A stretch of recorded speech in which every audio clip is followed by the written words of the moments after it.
सुस्वागतम सुस्वागतम रंगमंच देवता सविने सादर 5वा वेद नाट्यस्वरूप प्रस्तुती आधुनिक जीवनातील तणाव दुःख संघर्ष यावर आधारित एक उत्कृष्ट नाट्य सादर करण्यासाठी राधा इन्साफ स्कूल आपले स्वागत करते।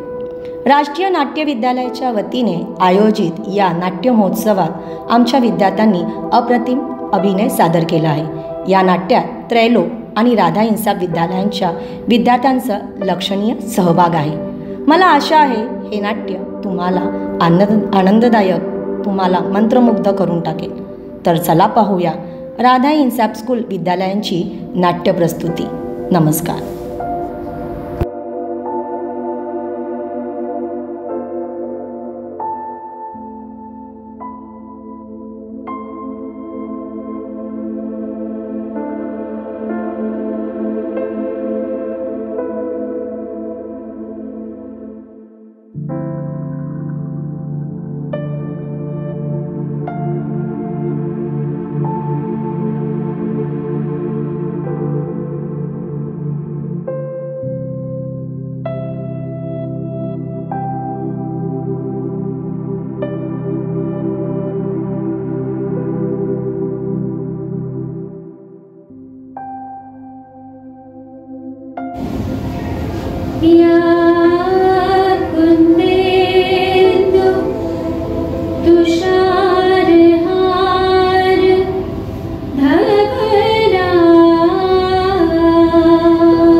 स्वीकार करावा. सदैव आनंदी स्नेहपूर्ण राहा. आपल्या आगमनाचे प्रयोजन व्यक्त व्हावे.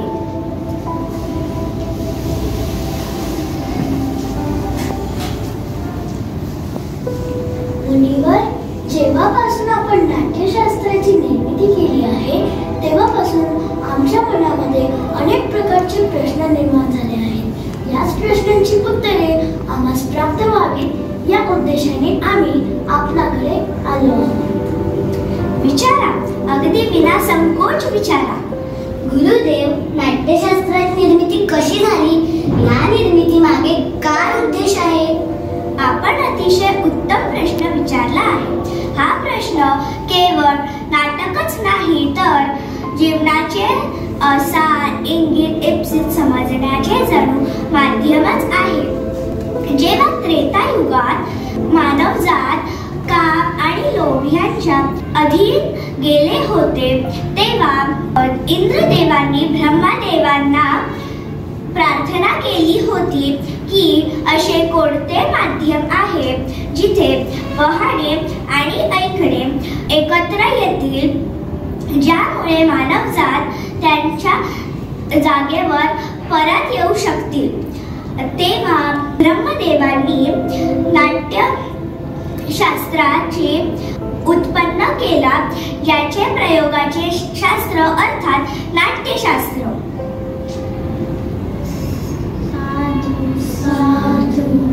परंतु गुरुदेव चार असामान्य वेद ज्ञानाने ओतप्रोत भरलेले भांडार आहेत. चारही वेद या उद्देशाच्या प्रतिपूर्तीसाठी सक्षम आणि पर्याप्त आहेत. मग या नव्या वेदाचा अट्टहास का? सर्वजणांना सोप्या पद्धतीने समजण्यासाठी व्हावे.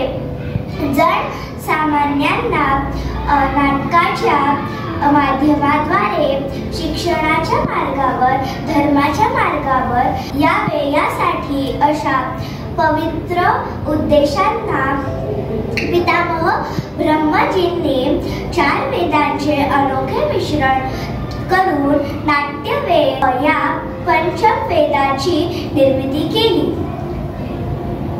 चार वेदांची तत्व ती काय आहेत गुरुदेव?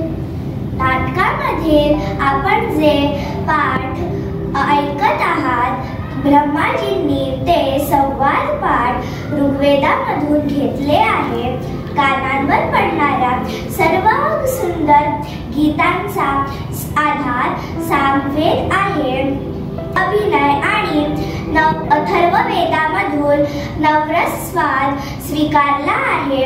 चार वेदांच्या अनोख्या अंतरंगातून नाट्यशास्त्राची निर्मिती केली आहे.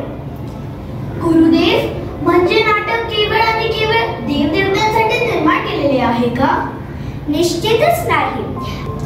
दानवांनी हाच संशय आणि हीच शंका दानवांनी ब्रह्माजींसमोर मांडली होती. तेव्हा ब्रह्माजींनी उत्तर दिले की नाट्यशास्त्र सगळ्यांसाठी आहे. हे नाटक हे देवता, राक्षस आणि मानवांच्या शुभ अशुभ कार्यांना दर्शविणारे आहे. या नाट्यशास्त्रात अखिल त्रैलोक्याचे विवेचन आहे. नाटक हे असे एक माध्यम आहे जिथे दुःख, थकवा यांनी पीडितांना विश्रांती, सुख, शांती, समाधान देते. नाट्यशास्त्रात सकल नवरस, सकल भावना, सकल शास्त्र, शिल्प आणि सकल कार्याची सर्वसमावेशकता आहे. असं कोणतं ज्ञान नाही किंवा असं कोणतं कार्य नाही जे नाटकात दाखविण्यात येत नाही. अद्भुत! संपूर्ण सृष्टीचा समावेश, लौकिक आणि अलौकिकही, सर्वधर्मी, अरिवल प्राणी मात्रांच्या भावभावनांची प्रतिनिधी कला. होय, नाट्यशास्त्राला आपण सर्व कलांचा उगमबिंदू म्हणू शकतो अथवा विश्वातील समस्त कलांचा संगमही. मुनीवर, नाट्यकला तर अत्यंत अद्भुत कला आहे, तेवढेच आवश्यक आहे मानवाचे जिवंत राहण्याचे श्वासोश्वास. परंतु आपला हा समाज या गोष्टींना गंभीरपणे का घेत नाही? कला कार्याला अनावश्यक आणि अनपेक्षित का समजतो? आपण तर कलाकार आहोत, निर्माता नाही, जग नियंता नाही.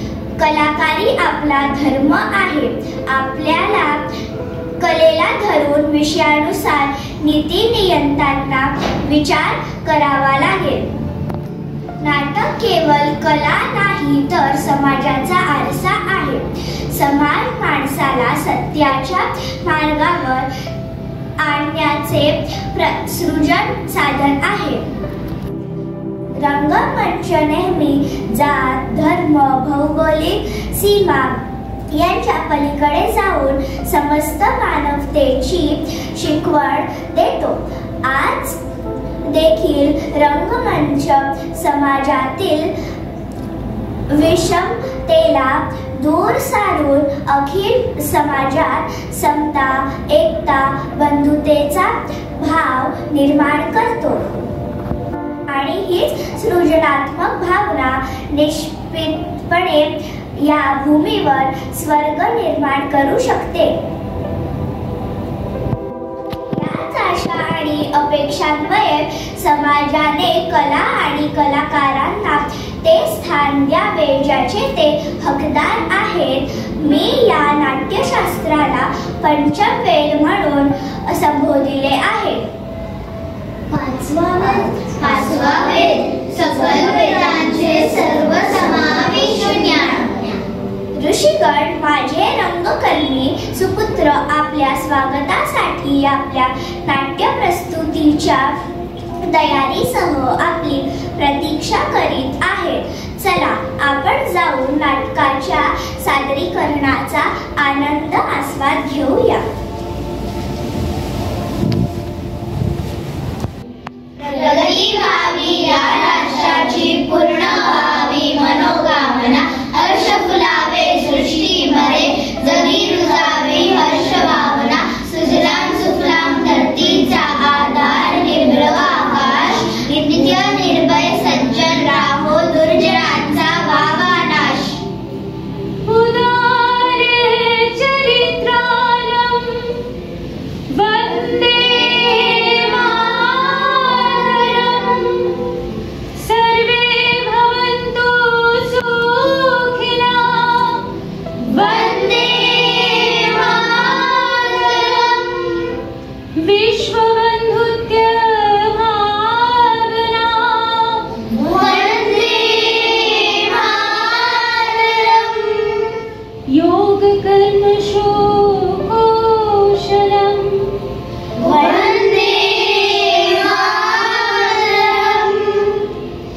वसुधैव कुटुम्बकम्.